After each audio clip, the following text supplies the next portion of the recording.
Assalamualaikum warahmatullahi wabarakatuh. Di sini saya akan menjelaskan mengenai kerajaan Islam di Nusantara. Sebelum saya menjelaskan, adapun topik bahasan saya yaitu Kerajaan Demak dari Kerajaan Islam di Jawa. Saya akan memperkenalkan diri terlebih dahulu. Perkenalkan, nama saya Alpan Huta Barat. Saya dari kelas 10 IPA 5, SMA Negeri 1 Sibolga. Kita akan beralih ke topik bahasannya itu mengenai Kerajaan Demak. Kerajaan Islam di Jawa. Kerajaan Islam di Jawa masuk melalui pesisir utara Pulau Jawa.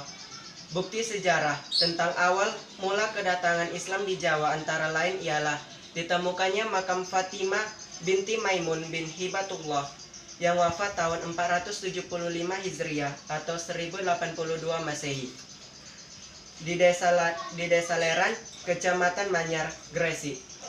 Dilihat dari namanya, diperkirakan Fatimah adalah keturunan Hibatullah, salah satu dinasti dari Persia. Di samping itu, di Gresik juga ditemukan makam Maulana Malik Ibrahim dari Kasyan yang meninggal pada tahun 822 Hijriah atau 1419 Masehi. Makam tertua berangka pada tahun 1374 Masehi. Diperkirakan makam-makam inilah makam keluarga Islam Majapahit. Berdasarkan informasi ini, dapat kita tarik kesimpulan bahwa Islam sudah lama masuk di daerah Jawa, jauh sebelum bangsa Barat menjejakkan kaki di pulau ini. Nama kerajaan Islam terbesar yang akan saya bahas yaitu Kerajaan Demak. Para ahli memperkirakan Kerajaan Demak berdiri tahun 1500. Kerajaan Demak merupakan kerajaan Islam terbesar dan terluas di wilayah pesisir utara Jawa. Sementara Majapahit hancur beberapa waktu sebelumnya, menurut sumber sejarah lokal di Jawa, keruntuhan Majapahit terjadi sekitar tahun 1478.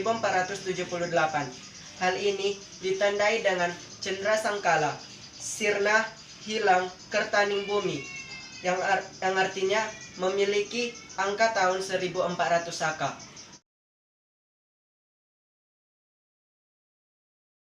Raja pertama Kerajaan Demak adalah Raden Fatah, yang bergelar Sultan Alam Akbar Al-Fatah. Raden Fatah memerintah Demak dari tahun 1500 sampai 1518. Menurut cerita rakyat Jawa Timur, Raden Fatah merupakan keturunan raja terakhir dari Kerajaan Majapahit, yaitu Raja Brawijaya V. Di bawah pemerintahan Raden Fatah, Kerajaan Demak berkembang dengan sangat pesat karena memiliki daerah pertanian yang sangat luas dan sangat pesat, sehingga Kerajaan Demak ini sering disebut orang dengan nama Kerajaan Agraris Maritim. Barang dagangan yang diekspor Kerajaan Demak antara lain yaitu beras, lilin, dan madu. Barang-barang itu diekspor ke Malaka, Maluku, dan Samudra Pasai. Memerintah di Kerajaan Demak pada sekitar tahun 1500 sampai 1518. Pada masa pemerintahan Raden Fatah, wilayah kekuasaan Kerajaan Demak cukup luas, meliputi Jepara, Tuban, Sedayu, Palembang, Jambi, dan beberapa daerah di Kalimantan. Daerah-daerah pesisir di Jawa bagian tengah dan timur kemudian ikut mengakui kedaulatan Demak dan mengibarkan panji-panjinya. Kemajuan yang dialami Demak ini dipengaruhi oleh jatuhnya Malaka ke tangan Portugis. Karena Malaka sudah dikuasai oleh Portugis, maka para pedagang yang tidak dapat simpati dengan kehadiran Portugis di Malaka beralih haluan menuju pelabuhan-pelabuhan Demak seperti Jepara, Tuban, Sedayu, Jaratan, dan Gresik. Pelabuhan-pelabuhan tersebut kemudian berkembang menjadi pelabuhan transit. Selain tumbuh sebagai pusat perdagangan, Demak juga tumbuh menjadi pusat penyebaran agama Islam. Para wali yang merupakan tokoh penting pada perkembangan Kerajaan Demak ini memanfaatkan posisinya untuk lebih menyebarkan Islam kepada seluruh penduduk di Jawa. Para wali juga berusaha menyebarkan Islam di luar Pulau Jawa. Penyebaran agama Islam di Maluku dilakukan oleh Sunan Giri, sedangkan di daerah Kalimantan Timur dilakukan oleh seorang penghulu dari Kerajaan Demak yang bernama Tunggang Parangan. Pati Unus sekitar 1518 sampai 1521. Sultan Trenggono tahun 1521 sampai 1546. Antara ketiga raja tersebut, Sultan Trenggono adalah sultan yang paling banyak mencapai kejayaan di Kerajaan Demak ini.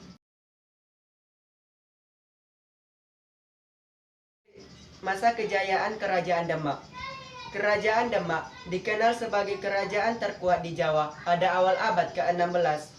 Seperti yang telah disebutkan, Sultan Trenggono adalah sosok yang membawa kerajaan ini menuju kejayaannya. Bukan cuma Sunda Kelapa, wilayah-wilayah lain seperti Tuban, Madiun, Surabaya, Pasuruan, Malang, dan kerajaan Indo terakhir di Jawa, Blambangan, berhasil dikuasai olehnya. Sultan Trenggono juga melakukan pernikahan politik lewat perjodohan Pangeran Hadiri dengan putrinya, Pangeran Paserahan dengan putrinya, Fatahillah dengan adiknya, Joko Tingkir dengan adiknya. Sultan Trenggono gugur selepas pertempuran menaklukkan Pasuruan pada 1946 dan posisinya lantas digantikan oleh Sunan Prawoto. Keruntuhan Kerajaan Demak. Kekacauan di Kerajaan Demak dimulai terjadi selepas wafatnya Sultan Trenggono. Sejumlah calon raja bertikai di antara putra Sultan Trenggono, Sunan Prawoto dan Arya Penangsang. Sunan Prawoto membunuh adik tiri Sultan Trenggono, sementara itu Arya Penangsang mendapatkan dukungan Sunan Kudus selaku gurunya untuk merebut tahta Demak. Dia juga mengirimkan Rangkut, anak buahnya, untuk membalas dendam atas kematian sang ayah. Manyat dibantu Joko Tingkir beserta menantu Sultan Trenggono mengangkat senjata untuk melawan Arya Penangsang. Ketika Arya Penangsang berhasil dihabisi, Kerajaan Demak pada akhirnya jatuh ke tangan Pajang pada tahun 1586 Masehi.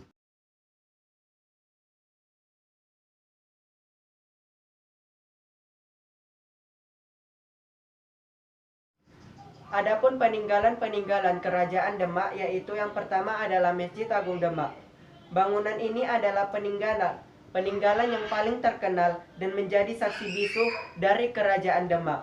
Masjid Agung Demak sempat mengalami beberapa kali renovasi dan dikenal akan keunikan gaya arsitekturnya yang syarat nilai filosofi. Yang kedua adalah pintu bledek. Kata bledek yang berarti petir membuat peninggalan ini kerap disebut sebagai pintu petir, yang dibuat oleh Ki Ageng Solo pada tahun 1466 Masehi. Yang ketiga adalah Soko Tatal atau Soko Guru. Soko Guru merupakan tiang berdiameter 1 meter yang berperan sebagai penyangga masjid. Dan yang keempat adalah Dampar Kencana. Dampar Kencana merupakan singgasana para raja atau sultan yang pernah memimpin Kerajaan Demak.